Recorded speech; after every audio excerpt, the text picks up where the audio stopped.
Select 24 news में आपका स्वागत है। मैं हूं मोहम्मद सादिक। शिक्षा ही निखारे जिंदगी। आज इस खास प्रोग्राम में हमारे साथ मेहमान हैं शिक्षाविद गणेश दत्त पाठक।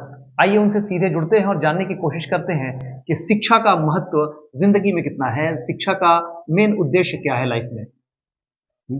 सबसे पहले बहुत बहुत धन्यवाद सेलेक्ट 24 न्यूज़ को।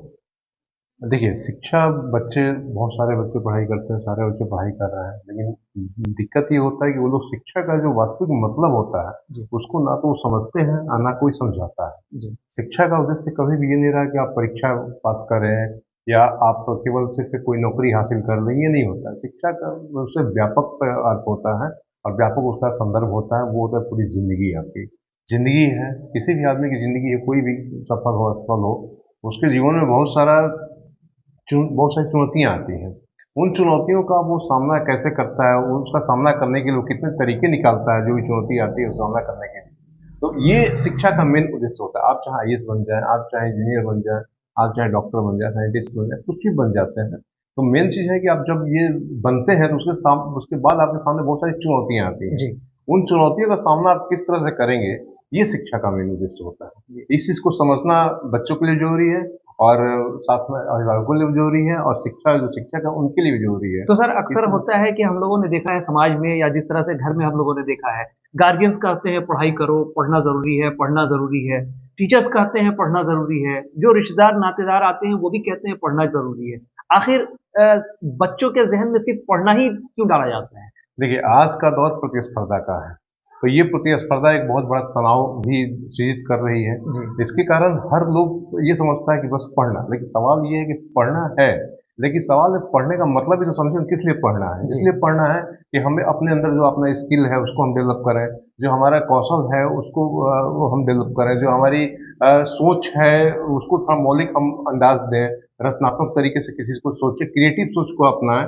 तो ये सब चीजें जो होती हैं आपके शिक्षा की जो सार्थकता है उसको बताती हैं और पूरी जिंदगी को सफल बनाने का एक आधार तय करती है। सर गैजेट्स आ चुके हैं, सोशल मीडिया का दौर हो गया है, समाज में बहुत तरह की ऐसी चीजें आ गई हैं जिसके वजह से भी पढ़ाई में बहुत सारी डिस्टर्बेंस होती हैं। हालांकि उसके फायदे भी हैं। क्या फायदा और क्या नुकसान है आपके नजरिए से, क्या है? देखिए, तकनीक ऐसा चीज होता है, अभी संचार क्रांति का दौर चल रहा है, तो तकनीक ऐसा चीज है कि वो आपके ऊपर डिपेंड करता है, उसका कितना सदुपयोग कर रहे हैं या दुरुपयोग कर रहे हैं। सोशल मीडिया है, गूगल है, इंटरनेट है, इसका बहुत सारे लड़के ऐसे हैं जो उसका यूज करके अपने पूरे करियर को संवार रहे हैं और सफलता के शिखर पहुंच रहे हैं। तो ये थोड़ा सा बच्चों को भी समझना होगा, अभिभावकों को भी समझना होगा। अभिभावक नजर रखें बच्चों पे, उनको मोटिवेट करें कि वो जो इंफॉर्मेशन टेक्नोलॉजी के जो भी आयाम है, जो भी गैजेट्स हैं, उसका अपना सकारात्मक यूज अपने डेवलपमेंट के लिए कर, सफलता के लिए करें। जी सर, जिस तरीके से अभी समाज में कंपटीशन का माहौल काफी तेजी से बढ़ा है, बच्चों के ऊपर स्ट्रेस भी बहुत आते हैं। आप देखते हैं कि बहुत सारे बच्चे जाकर के सुसाइड कर लेते हैं। बहुत सारे ऐसे बच्चे हैं जो डिप्रेशन में चले जाते हैं। बच्चों को खास करके क्या गाइडलाइन देना चाहेंगे, गार्जियंस को क्या गाइडलाइन देना चाहेंगे कि बच्चों के जहन से वो बोझ भी ना रहे और कम्पिटिटिव एग्जामिनेशन को वो आसानी से क्रैक कर पाए? देखिए, तकनीकी परिवर्तन हो रहा है, इसके कारण जो चीजें पहले 10-15 साल में बदल रही थी वो बदल रही है आज के दिन में, 1 साल में, 6 महीने में। तो इसका असर पढ़ाई में भी पड़ रहा है। तो पढ़ाई में भी कंपटीशन जो बढ़ रहा है, उसमें कंपटीशन केवल मात्रात्मक बढ़ोतरी नहीं हो रही, केवल संख्या नहीं बढ़ रही है।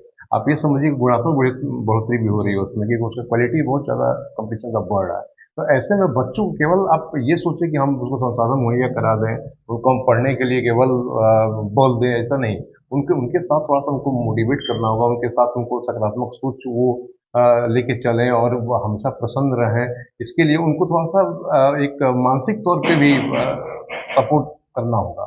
ये काम कोई भी गार्जियन ही कर सकता है और भी जो उनके दोस्त हो सकते, सब मिलकर कर सकते हैं। तो ये प्रयास करना होगा। आज के बच्चे को सिर्फ पढ़ने से काम नहीं चलने वाला। समाज को सर क्या मैसेज देना चाहेंगे, किस तरीके से आदमी अपनी जिंदगी में निखार लाए शिक्षा के माध्यम से?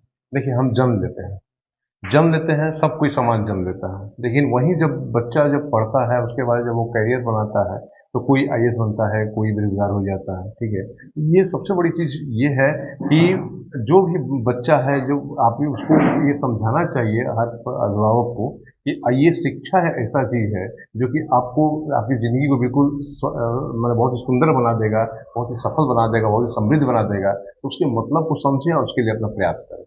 कंपटीशन एग्जामिनेशन की तैयारी कराते हैं आप, सिविल की तैयारी कराते हैं, क्या है सिविल सर्विसेज का, क्या बेनिफिट है, लाइफ में कितना इंपॉर्टेंस है सिविल सर्विसेज की तैयारी करके जिंदगी में अपनाना? देखिए, सिविल सेवा परीक्षा की तैयारी करने वाला हर अभ्यर्थी जो होता है वो सफल हो या असफल हो, लेकिन वो जिंदगी की जो भी जटिलता है उसको बहुत अच्छे समझ जाता है। और अगर आप सफल हो गए तो आप समाज में सेवा, असफल भी होते हैं तो उसमें आपके लिए बहुत सारा समाज में ऐसे चीज होते हैं जाके आप जाकर अपनी भूमिका को निभा सकते हैं। तो सिविल सेवा में जो भी लड़के तैयारी कर रहे हैं वो काफी जटिल परिस्थितियों का सामना प्रतिदिन करते हैं और तब सफलता प्राप्त करते हैं। तो ये मान के चलें कि एजुकेशन का मेन मकसद ही यही है कि जिंदगी को जीने का सलीका सिखा दे, कठिन परिस्थितियों में अपने आप को निखारने की हुनर सिखा दे। बस यही समझना जरूरी है, अभिभावकों को भी समझना है, शिक्षकों को भी समझना है, समाज के हर आयाम को समझना है। शिक्षा का उद्देश्य सिर्फ किताबी कीड़ा बनना नहीं है या केवल परीक्षा पास करना नहीं है, पूरी जिंदगी कैसे सफल हो, सुंदर हो, सार्थक हो, वो शिक्षा का उद्देश्य है। सर, अक्सर देखा गया है कि बहुत सारे ऐसे लड़के हैं जो ग्रेजुएट होने के बावजूद भी दर-दर की ठोकरें खा रहे हैं, बेकार घूम रहे हैं, उनको नौकरी नहीं मिल रही है। आखिर कारण क्या है? क्या इसके मेन कॉज? देखिए, आज के दौर में एक चीज मैं कहना चाहूंगा कि एक बहुत बड़ी विडंबना रही है कि हमारे यहाँ जो शिक्षा व्यवस्था रही है उसकी, वहाँ पे डिग्री को बहुत ज्यादा महत्व दिया गया और स्किल को साइड कर दिया गया, जबकि आवश्यकता ये थी कि डिग्री और स्किल के बीच में संतुलन स्थापित किया जाए। और अभी जो नई शिक्षा नीति आई है उसमें इस बात को जोर भी दिया गया है कि डिग्री के साथ कौशल भी जरूरी है, क्योंकि बिना स्किल के आज के कॉर्पोरेट वर्ल्ड में आपको नौकरी नहीं मिलने वाला। अगर आप केवल डिग्री ले कहीं जाते हैं, आपको काम नहीं आता है, तो कोई भी नियोक्ता आपको पसंद नहीं करेगा।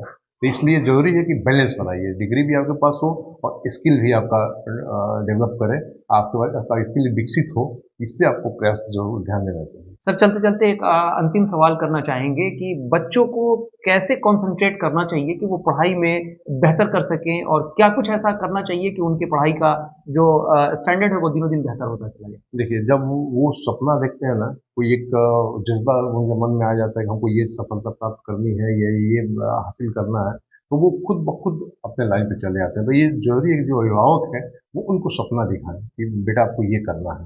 जब वो समझाएंगे तो बच्चे जब उसको अपने मन से महसूस करेंगे ना, आप उससे मान लीजिए आप उसको बोलते हैं कोई वो IAS बने, तो किसी IAS को दिखाइए कि हाँ भाई देखिए कैसे वो रह रहा है, तो इससे उसके अंदर जो जज्बा क्रिएट होगा ना, वो उसकी सफलता है।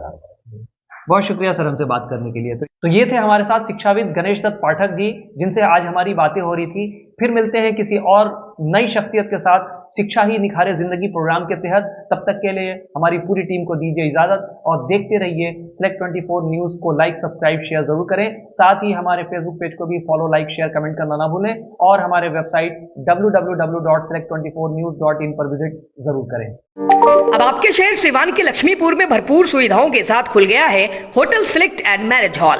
आपको बता दें 10 जून से भारी डिस्काउंट के साथ बुकिंग शुरू है, एक बार जरूर पहुंचें। इसमें आपको मिलेगा फुली एयर कंडीशन, साथ ही बुकिंग के साथ टेंट का सारा सामान, बर्तन और चूल्हा बिल्कुल फ्री। जल्द ही किसी भी कार्यक्रम को अच्छे वातावरण में करने के लिए बुक करें hotel select and marriage hall. हमारा पता है लक्ष्मीपुर सिसवन ढाला बिसाइड डॉक्टर तौफीक अहमद। हमारा कॉन्टेक्ट नंबर है 8797327330। एक बार जरूर पहुंचें और इस भारी डिस्काउंट का लाभ उठाएं।